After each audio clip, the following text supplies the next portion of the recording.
August 2nd, 1964, Gulf of Tonkin, South China Sea. A U.S. Navy destroyer is slicing through tropical swells at full speed, and somewhere in Washington, D.C., a president is waiting for an excuse. He's about to get one, sort of. The USS Maddox wasn't supposed to be a warship that day. She was a spy ship. 17 cryptologists tucked into her hull, quietly hoovering up North Vietnamese radio traffic while pretending to be just another routine patrol.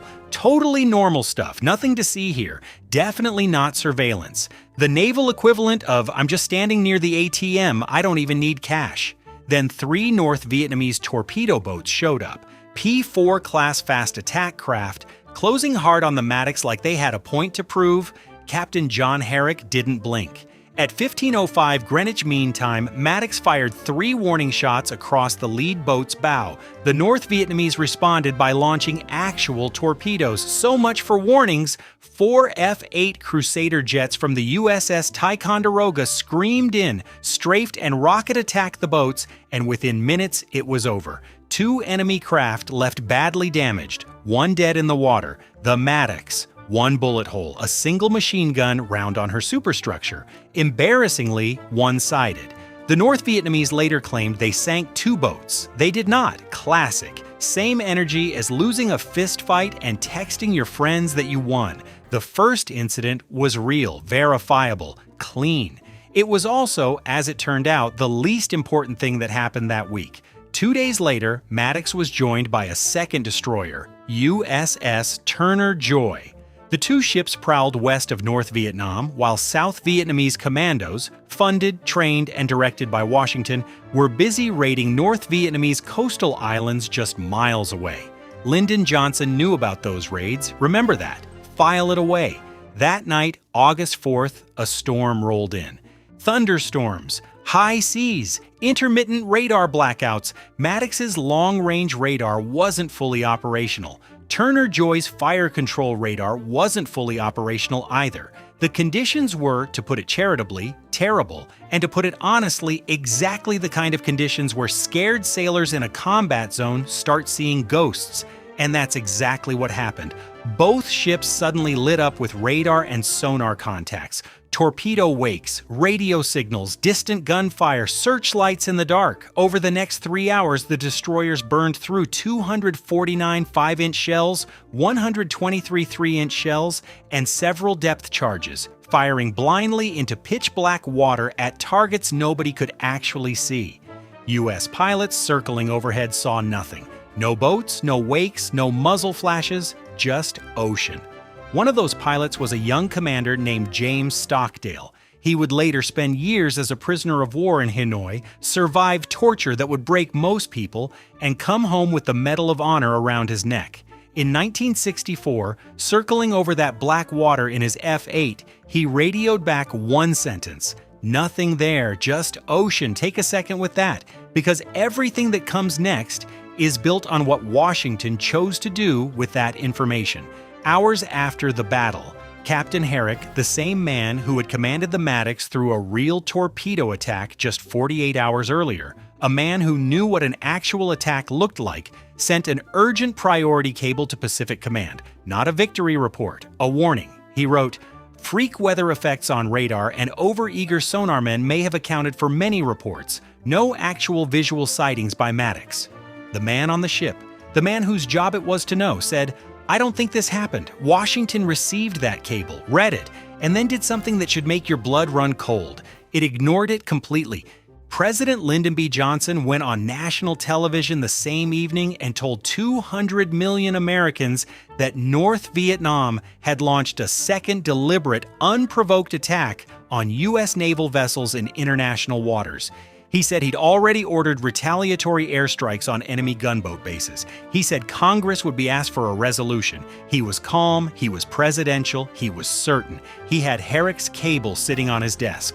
3 days later, Congress voted. The House 416-0, not one dissenting vote. The Senate 88-2.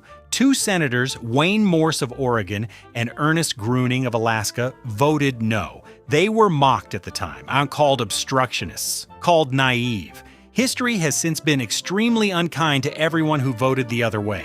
The Gulf of Tonkin Resolution passed in a single afternoon with almost no debate.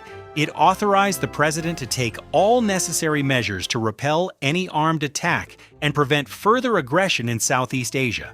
LBJ later compared it to his grandmother's nightshirt. He said it covered everything. He was not wrong. What came next was a decade of hell. Operation Pierce Arrow, Rolling Thunder, 500,000 U.S. troops in country at peak deployment, the draft lottery, the protests, Kent State, the Pentagon Papers, over 58,000 Americans dead, an estimated 2 to 3 million Vietnamese.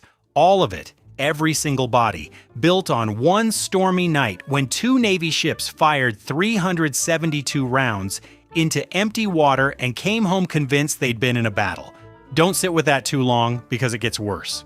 In 2005, the National Security Agency declassified a batch of documents including a secret internal study by NSA historian Robert Hanyok. The study had been sitting in a vault for 4 years. Its conclusions were clean and devastating. August 2nd attack, real. August 4th attack never happened. And the people processing the intelligence knew it almost immediately. Nearly 90% of the signals intercepts that contradicted the second attack had been quietly stripped out of the reports sent up the chain. A Vietnamese military communication, a battle report about the August 2nd skirmish, was retransmitted during the August 4th confusion in a way that made it appear to confirm a second brand new attack. Timestamps on messages were changed, translations were altered, contradicting intercepts vanished. Hanyok concluded that intelligence had been curated specifically to prevent decision-makers from getting the full picture of what actually happened that night. They didn't stumble into a war. They were walked into one by people with pens and filing cabinets, and LBJ, privately, years later, all but admitted it. His press secretary, Bill Moyers, recalled Johnson saying, "For all I know, our Navy was shooting at whales out there." Johnson also reportedly called the targets flying fish, a joke, a private joke, from the man who signed the order, about the night that started everything. He knew. He may have known from the beginning, and he escalated anyway.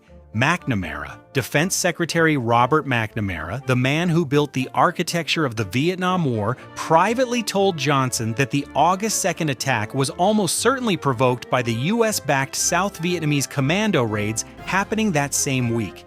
In front of Congress, under oath, he denied any knowledge of those raids whatsoever, to the people who were about to hand his boss a blank check for a decade of war. Historians resist the phrase false flag. A true false flag means you attack yourself and pin it on the enemy. That's not quite what this was. The sailors on the Maddox and Turner Joy genuinely believed they were under fire. The radar blips were real. The fear was real. The confusion was absolutely real.